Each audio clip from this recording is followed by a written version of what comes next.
श्री शिवाय नमस्तु भयम। दोस्तों, जैसा कि आप सभी लोग जानते हैं कि 2 जनवरी 2025 शुक्रवार को पड़ रही है पौष महीने की शुक्ल पक्ष चतुर्दशी तिथि, जो बहुत ही खास है। और दोस्तों, ये वो तिथि है जो कि पौष महीने में शुक्रवार को पड़ रही है, तो इस दिन का महत्व और भी अधिक बढ़ा जाता है।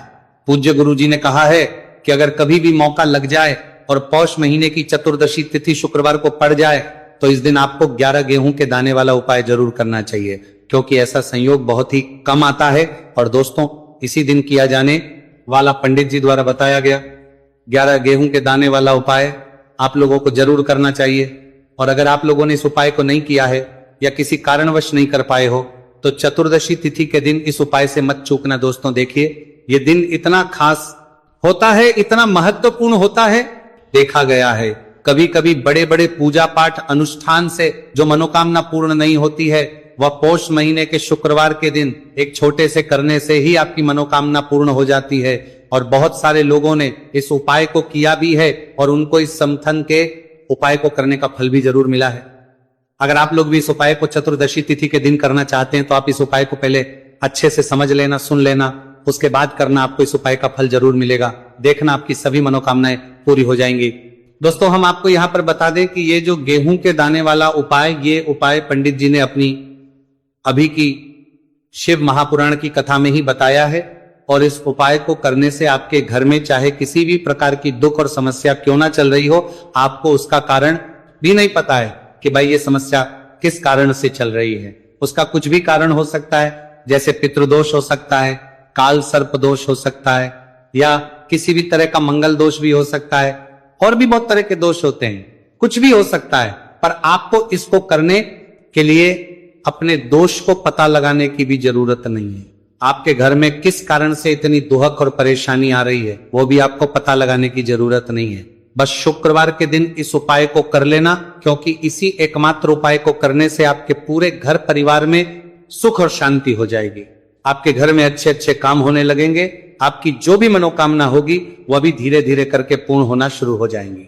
अब हम समझते हैं इस गेहूं के दाने वाले उपाय को आपको करना कैसे है, किसको करना है, किस समय करना है और कैसे करना है। देखो, उपाय बिल्कुल आसान है, बस समझने वाली बात है। ध्यान से समझिए, उसके बाद ही आप लोग जो है इस उपाय को जरूर कीजिएगा। लेकिन उससे पहले जो भी मेरे भाई, मेरी प्यारी बहनें आज चैनल पर पहली बार आए हैं या मेरी आवाज आज पहली बार सुन रहे हैं, अगर आप भी महादेव के सच्चे भक्त हैं तो वीडियो को और चैनल को सब्सक्राइब जरूर कर लें और कमेंट बॉक्स में लिखें हर हर महादेव, जय भोलेनाथ। अब सबसे पहली चीज हम लोग ये समझते हैं कि इस 11 गेहूं के दाने वाले उपाय को इस शुक्रवार के दिन किसको करना है। तो देखिए, इस उपाय को घर के सभी सदस्यों को करने की बिल्कुल भी जरूरत नहीं है। घर में से कोई एक मुख्य बड़ा सदस्य ही इस उपाय को करेगा तो उस घर परिवार के सभी सदस्यों को इस उपाय को करने का फल मिल जाएगा। पर वो बड़ा सदस्य कौन होगा, कौन व्यक्ति इस उपाय को करेगा? तो यहां पर देखिए, हम आपको बता दें, घर की बड़ी माताएं, बहनें होंगी, घर की बड़ी माताओं, बहनों में से कोई भी एक माता बहन इस वाले उपाय को कर सकती है। अपने पूरे घर परिवार के लिए घर में सभी सदस्यों को इस उपाय को करने की जरूरत नहीं है। मात्र घर की जो बड़ी माताएं बहनें हैं, उनमें से कोई भी एक माता बहन इस वाले उपाय को करेगी तो उसके घर परिवार के पूरे सदस्यों को इस उपाय का फल मिलेगा। अगर किसी कारणवश माताएं बहनें घर में उपस्थित ना हो या वो इस उपाय को कर रही हो, कुछ दिक्कत हो, तो भाई उस जगह पर फिर घर का कोई बड़ा व्यक्ति भी इस उपाय को कर सकता है। माताओं बहनों के कहने का मतलब यह था कि माताएं बहनें घर की लक्ष्मी होती है। जब घर की लक्ष्मी कोई उपाय करती है तो निश्चित ही भगवान शिव जी बहुत जल्दी प्रसन्न होते हैं और उपाय का फल में बहुत जल्दी और बहुत बड़ा करके भी यहां पर देते हैं। तो आप लोग ये बात समझ गए होंगे। अब हम ये बात समझते हैं इस वाले उपाय को हमें करना किस समय। इस 11 गेहूं के दाने वाले उपाय को हमें इस शुक्रवार चतुर्दशी तिथि के दिन करना किस समय है। तो देखिए, इस उपाय को करने का जो समय है शाम का समय है। अब देखिए, यहां पर हम मुख्य रूप से सुबह का समय नहीं बोलेंगे, क्योंकि देखिए ये जो नया साल है और आप सभी लोग जानते हैं इसका शाम का जो समय होता है ना, इस दिन भगवान शिव और माता पार्वती जी का सबसे प्रिय दिन होता है। तो आप लोग इस गेहूं के दाने वाले उपाय को शाम के समय में कर सकते हो। और देखो अगर सुबह करोगे तो आप 8 बजे से 11 बजे के मध्य उपाय को कर सकते हो। और देखो अगर शाम के समय कर रहे हो तो इस दिन जरूर शाम के समय का ध्यान रखना कि रात के 6 बजे से लेकर 7 बजे के बीच में अगर आप इस उपाय को कर सकते हो तो बिल्कुल कर लेना, पूरी कोशिश करना, आपको उपाय का फल जरूर मिलेगा। ये बात आपको समझ आ गई। अब बात करते हैं उपाय की। देखो गुरुजी ने कहा है कि अगर शुक्रवार के दिन चतुर्दशी तिथि व्रत पड़ जाए तो इस दिन आपको 11 गेहूं के दाने वाला तो अवश्य ही करना चाहिए। देखो ये उपाय, यदि आपके जीवन में कर्जा बहुत अधिक है, आपके जीवन में संकट बहुत अधिक रहते हैं, आपके ऊपर बहुत अधिक विपदा आ रही है, बार बार आपको अपने व्यापार में और अपने धन में हानि देखने को मिल रही है, यानी कि आपको प्रत्येक कार्य में हानि हो रही है, तो आपको ये उपाय करना चाहिए। देखिए इस उपाय के लिए आपको 11 गेहूं के दाने आपको लेने हैं, ठीक है। 11 लेने के बाद में आपको जरूरत होगी चावल के दानों की। 11 चावल के दाने और 11 गेहूं के दाने और चावल के दाने खंडित नहीं होने चाहिए। अब आप कहोगे भैया गेहूं कहां से लेने हैं? देखो आपको किसी भी किराना स्टोर पे गेहूं के दाने मिल जाएंगे, जाके ले लेना, ठीक है ना। 11 गेहूं 11 चावल के दाने लेने हैं। साथ ही साथ आपको एक तांबे का लोटा लेना है और उस तांबे के लोटे में आपको जल भरना है। जल आपका खुद के घर का होना चाहिए, मंदिर का नहीं होगा। अब आप ये सब सामग्री लेकर पहुंच जाओगे महादेव के शिवलिंग के पास में शाम के टाइम पे प्रदोष काल में। देखो जब आप ये उपाय कर रहे हो तो अपना फेस रखना उत्तर दिशा, नॉर्थ डायरेक्शन की तरफ। अब यहां पे जो मैं आपको क्रम बताने जा रहा हूं ना, उस मेरे क्रम को बहुत ध्यान से सुनिए। महादेव को अगर कोई सबसे प्रिय है ना तो उनकी सबसे छोटी पुत्री जिनका नाम है माता अशोक सुंदरी, जो आपके पास में चावल के 11 दाने हैं ना, चावल के 11 दानों को माता अशोक सुंदरी के स्थान पर आपको अपना नाम और गोत्र बोलते हुए समर्पित कर देने हैं, है ना।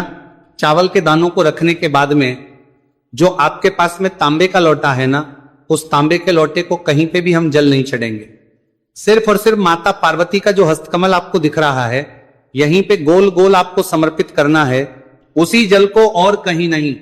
ना तो माता अशोक सुंदरी के स्थान पर, ना तो के ऊपर, सिर्फ आपको यहां पे गोल गोल जलाधारी पर आपको उस जल को समर्पित करना है।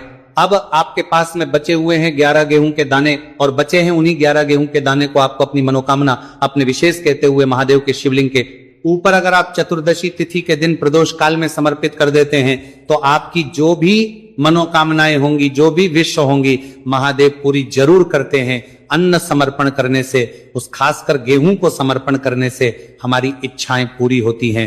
और अगर वो दिन चतुर्दशी तिथि का दिन हो तब तो इससे सुंदर संयोग कुछ भी नहीं हो सकता।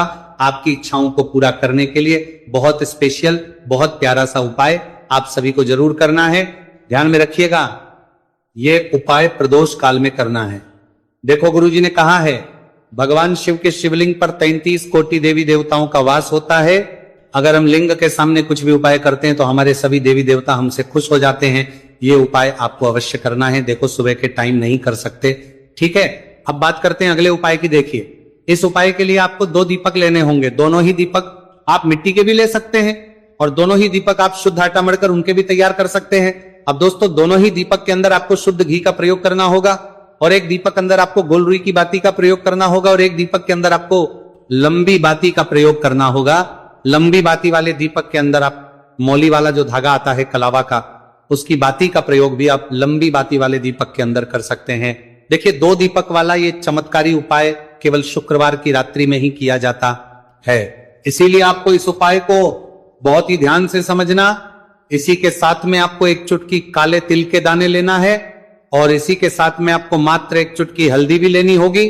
अब दोस्तों ये सभी सामग्री लेकर के आपको रात्रि के समय पहुंच जाना है अपने घर में, जहां कहीं भी तुलसी जी का पौधा, तुलसी माता का निवास स्थान है, वहां पर देखिए दोस्तों सबसे पहले तो आपके पास जो एक गोल बाती का दीपक, उसे आपको तुलसी जी के वहां पर प्रज्वलित करना है।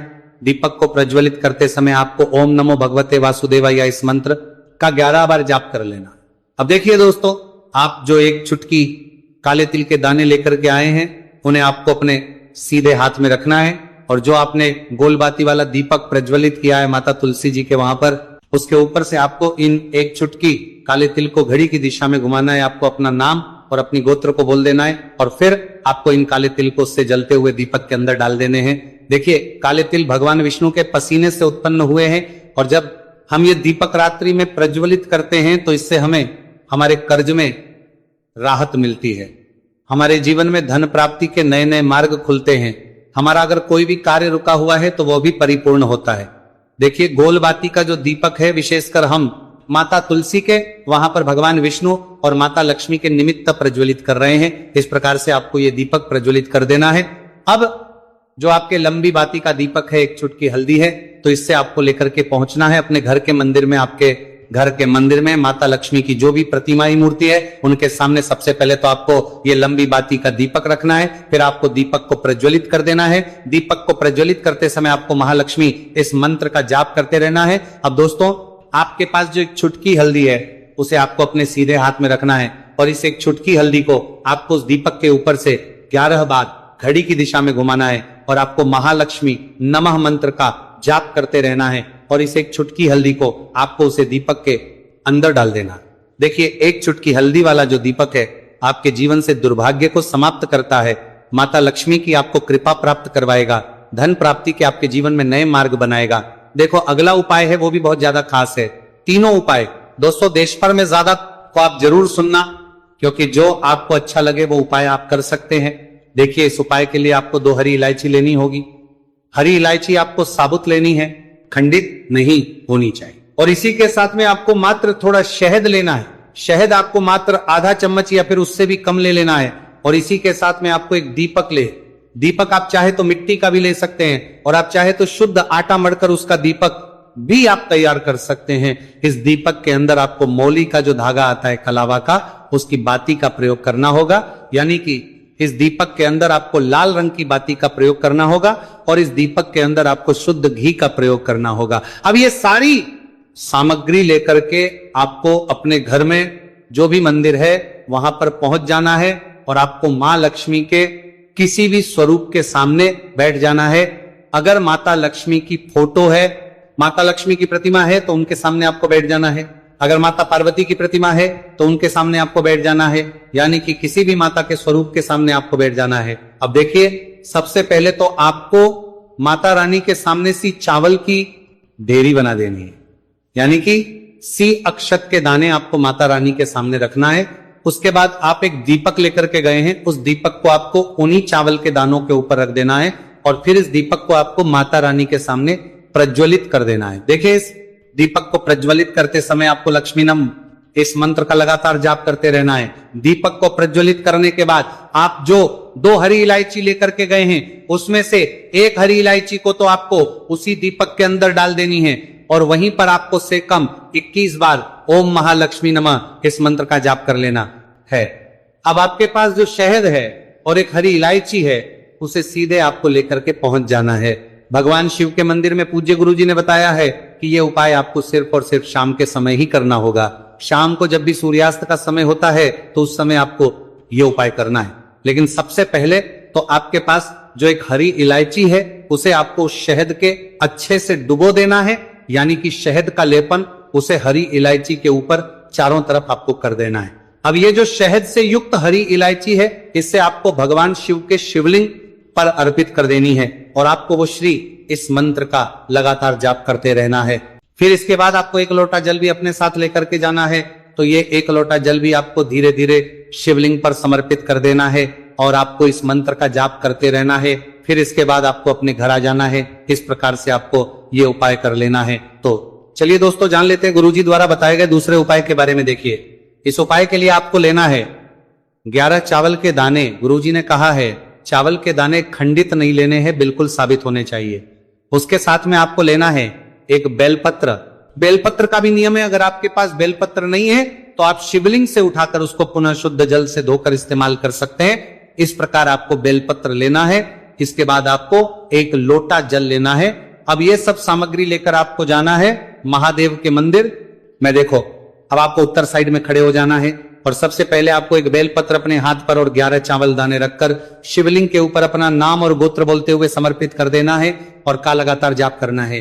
अब आपको जो 1 लोटा जल साथ में लेकर आए थे उसे धीरे धीरे बेलपत्र और चावल दाने के ठीक ऊपर आपको समर्पित करते जाना है और शिव पुराण के मूल मंत्र श्री शिवी का 11 बार जाप करना है और अपनी मनोकामना बोलते जाना है। देखो बस छोटा सा उपाय करना है, देखना एक दिन आपके सब काम बनने लग जाएंगे।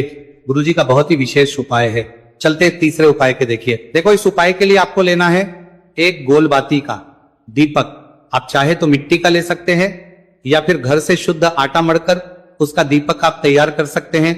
इसके बाद आपको लेना है शुद्ध गाय का घी। अगर वो नहीं है तो कोई भी देसी घी इस्तेमाल कर सकते हैं, जिससे आपको दीपक प्रज्वलित करना है। देखो अब ये सब सामग्री लेकर आपको जाना है प्रदोष काल में आपके घर पर तुलसी जी के घेरे के पास में। देखो ये उपाय तो आपको अवश्य करना है। देखो वहां पहुंच सबसे पहले वो दीपक आपको प्रज्वलित कर देना है और ओम नमो भगवते वासुदेवाय नमः का 11 बार जाप करना है। उसके बाद आपको अपने सीधे हाथ में थोड़ी हल्दी लेकर उस दीपक में अपना नाम और गोत्र बोलते हुए डाल देना है। उसके बाद माता लक्ष्मी से आपको प्रार्थना करना है कि हे महालक्ष्मी हमारी सभी दुख तकलीफों को दूर करो, हे महादेव हमारे सब दुख कष्टों को खत्म करो। इस भावना से आपको यह उपाय करना है।